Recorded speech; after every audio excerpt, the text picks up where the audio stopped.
Welcome to the show. You're listening to Green Hell, a Vietnam War podcast. Join me as I explore the history of the Vietnam War, remember the sacrifices and experiences of those who were there, and preserve those lessons learned and paid for through blood and unimaginable human suffering. I'm your host, Stephen Comstock, and as of this recording, it is January 26, 2025. All right, so in today's episode, we're going to talk about some pretty dark and heavy subject matter. We're talking about the French massacre of the Vietnamese people at My Trach, and also the French massacre at My Thuy. So it really goes without saying, but I'll say it anyway, and that is that massacres in war are nothing new, but unfortunately, there is a tendency in humanity to black hole such events or otherwise portray them as lesser, to euphemize the event and suggest that it wasn't what it really was. And without going too deeply into the philosophical discussion of good versus evil, I do think it's important to state that perhaps it's in the human nature to try to pretend away the darker sides of our collective actions, our collective psyches, the superego. And without diving super deep into psychology, I will just point out that it's kind of well documented that when you get people together, they tend to behave differently than they would on their own. You become possessed with a sense of emboldenment, something that you never would have considered otherwise. You now think of as being okay because you and the tribe are doing it. It's a tribal mentality. It's hard-rooted in our psychology, and it's the root of all evil.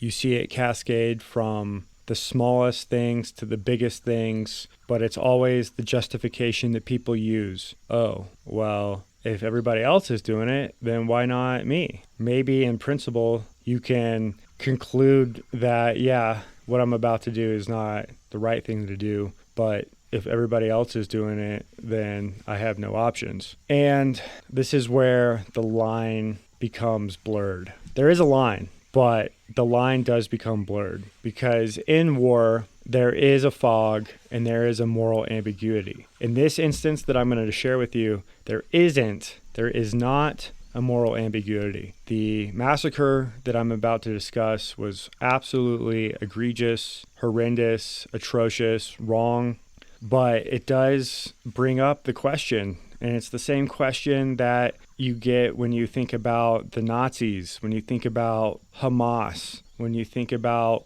any terrible Holocaust, just mass slaughter of innocents. The people conducting the slaughter, the people pulling the trigger, are they all just the most vile and evil people that you've ever known? Did chance just present them the opportunity? Did fate collect them all together? Was it some preordained event whereby all these evil, sadistic bastards would be in the same place at the same time with the same intent, propelled by the same diabolical motivations?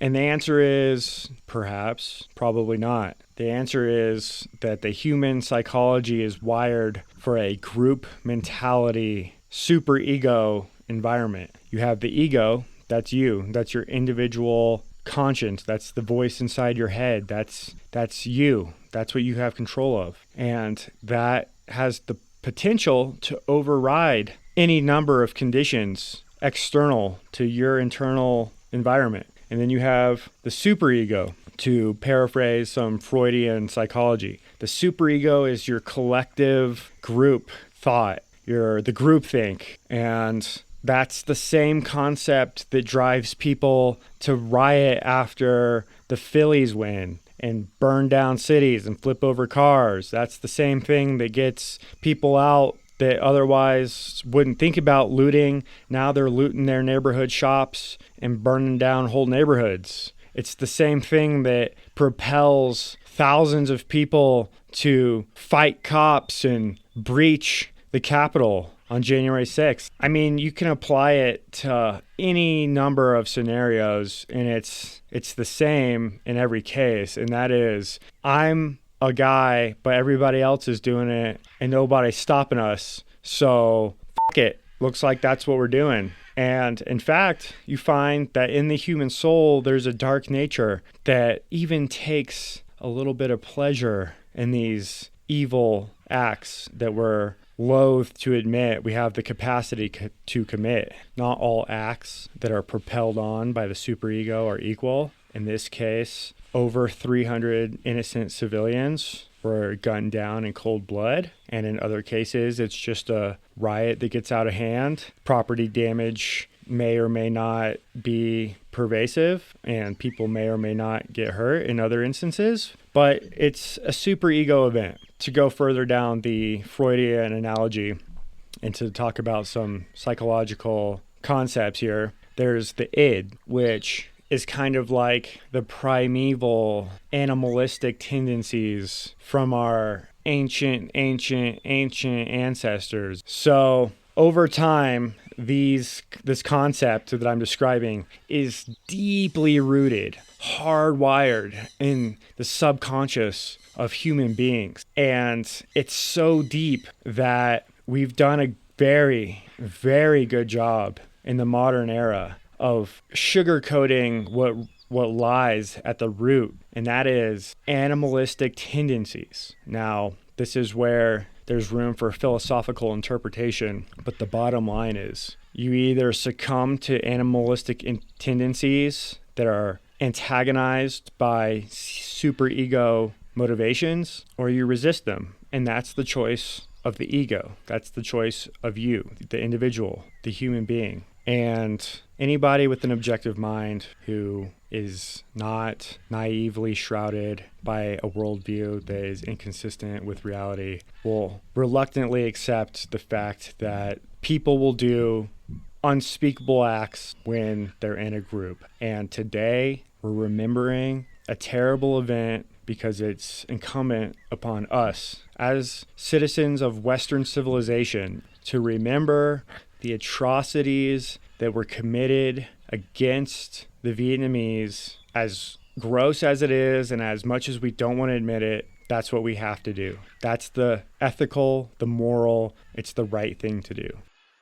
For me, this topic kind of brings home to some degree. I was never a part of any horrific atrocities. I never witnessed any war crimes. I never saw anything in my military experience, short though it was, that made me question the morality of those standing next to me. However, as a 19-year-old private, I ask myself, would I have had the moral backbone, the spine, the sheer nuts to say, hell no, if I saw everybody else in my squad or platoon about to execute a massacre against the innocent people in Afghanistan? And as much as I would like to believe that the answer is yes, the truth of the matter is that I don't know. And so this is a complex issue, and it's one that will remain with humanity until collectively as a species, we, through the help of divine intervention, perhaps, I believe, overcome this innate and egregious flaw in our character. And until that day comes, which will be for, who knows, thousands of years from now, until that day comes, we must preserve and remember. And that's the only possible solution. Otherwise, we will encounter this again. And just a few years ago, October 7th, 2023, we witnessed this type of atrocity committed by Hamas against Israel, where they murdered 1,200 Israelis in cold blood. They passed the border and they murdered 1,200 people that just happened to live along the periphery of the Israeli territory. And in response, tens of thousands of innocent people have been caught in the response by the Israelis against Hamas. I won't get into what that number is because it's debatable. If you believe the Hamas-controlled Ministry of Health of Gaza, it's pretty high. It's in the 40,000s. If you believe the Israelis, it's much lower. The truth is somewhere in between, but the fact is an untold number of innocent human beings were caught between violent military forces, and perhaps all this bloodshed can be avoided if the greater part of the human nature, if the greater part of the superego can one day find forgiveness, peace, and simply saying no to the execution of mass violence. But alas, I digress. Let us discuss the details of this massacre. So, in my readings, I've seen this mentioned a couple times. And each time, there's the caveat that this isn't an event that's widely well documented by Western sources.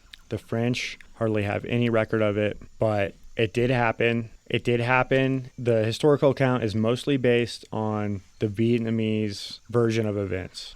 Now, if there were official versions of events according to the French, I haven't seen the documents. I haven't seen anything in my research that is public about it, which makes me think that the French never documented it and were hoping that it would get black holed. Now, I did some digging. I looked online for French accounts of this. The only accounts I can find is from a Vietnamese website. It's written in Vietnamese, and I translated it via Edge, which can now automatically translate web pages, which is pretty sick. I translated the web page, and this is the most succinct account that I've been able to find, and I will read that now. This is what it says. My Trach Massacre, 66 years of pain. The war has gone back nearly 40 years, but the people of My Trach village, My Thuy commune, Le Thuy district, Quang Binh, still cannot forget the fierce massacre that left more than 300 people dead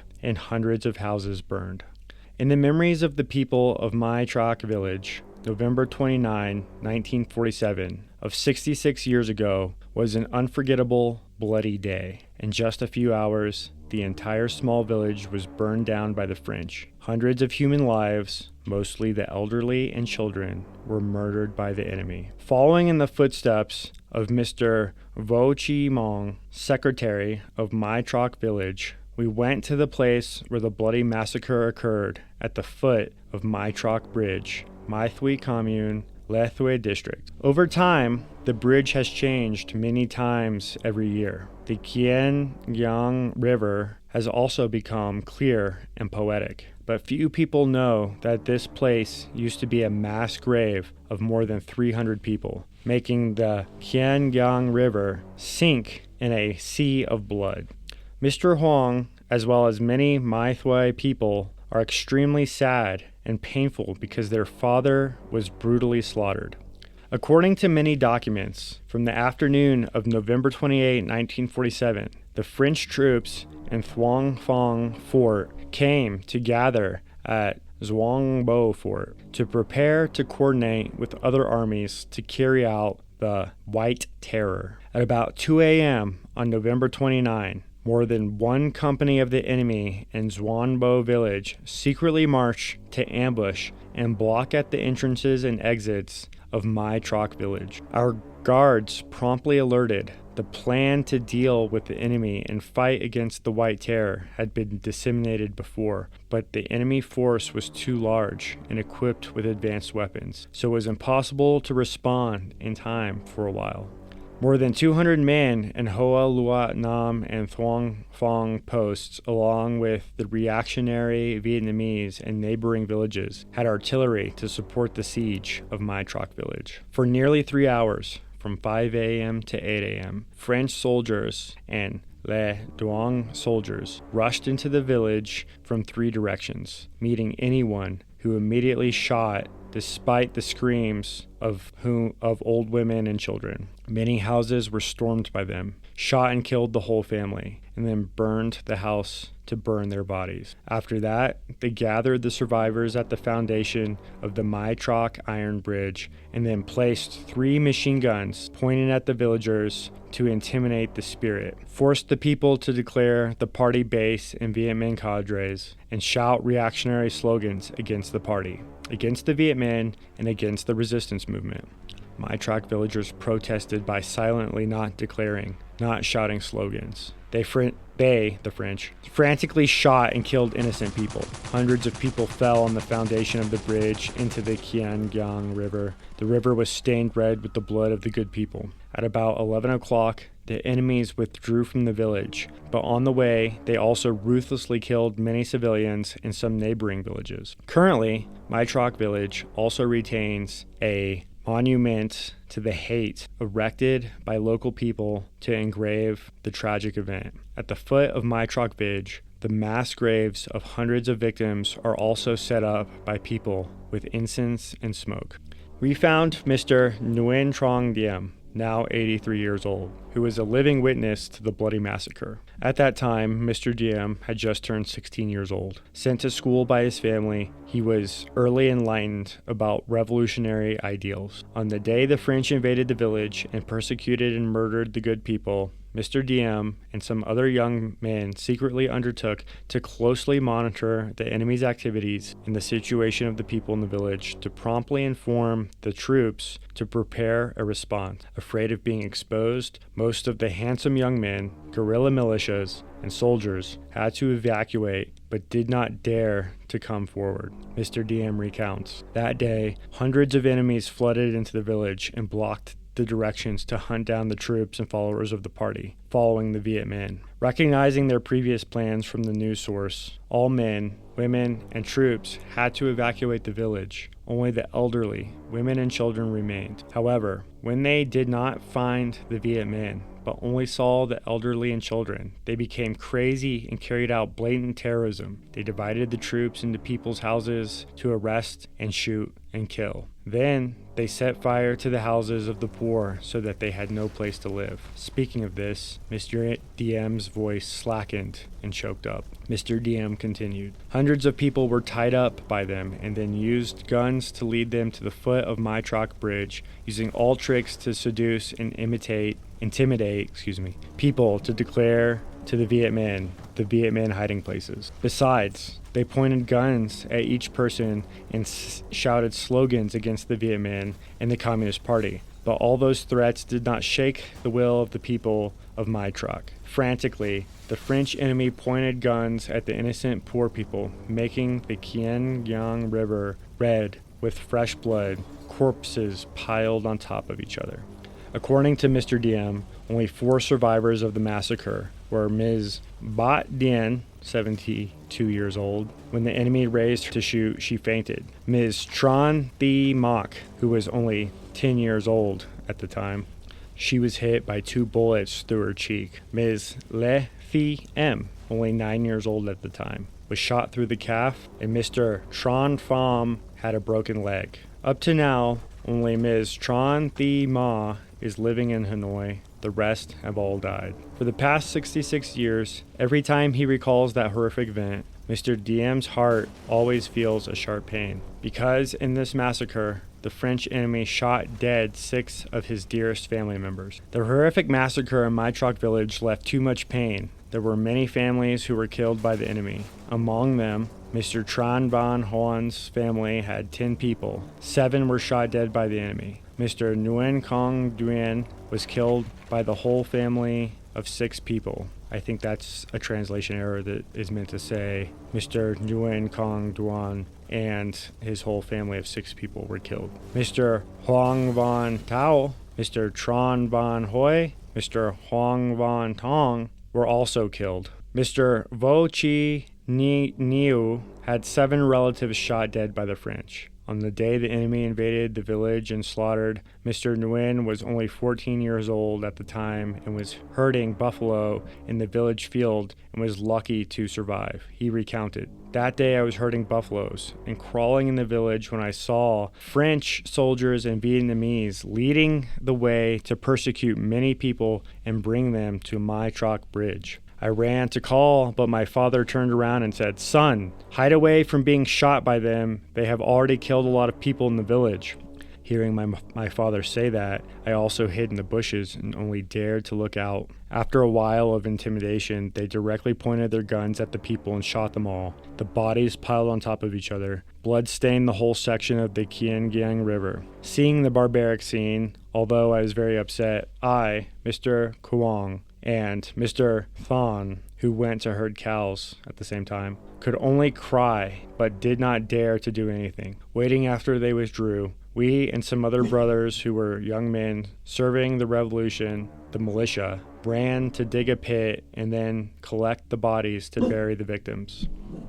At that time, there were no more intact bodies to distinguish. Mr. DM shared, war always leaves loss and pain for many people and has also passed for a long time. I have nothing to hate. Not only the people of my Trach, but in this country, there are many villages that have been wiped out. Millions of families have been sacrificed, separated. Many heroes and martyrs have fallen to win peace today. It is also a lesson to educate the younger generation in the future. In recognition of the historical event, in 2001, the Ministry of Culture, Sports and Tourism recognized this place as a national historical relic. The local government also erected a monument near the foot of My Trach Bridge so that future generations can understand more about the tragic history and the pains and losses of war. Up to now, every November 29th, the people of My Trach Village go to the foot of the bridge or the hateful monument, the place where the massacre occurred 66 years ago,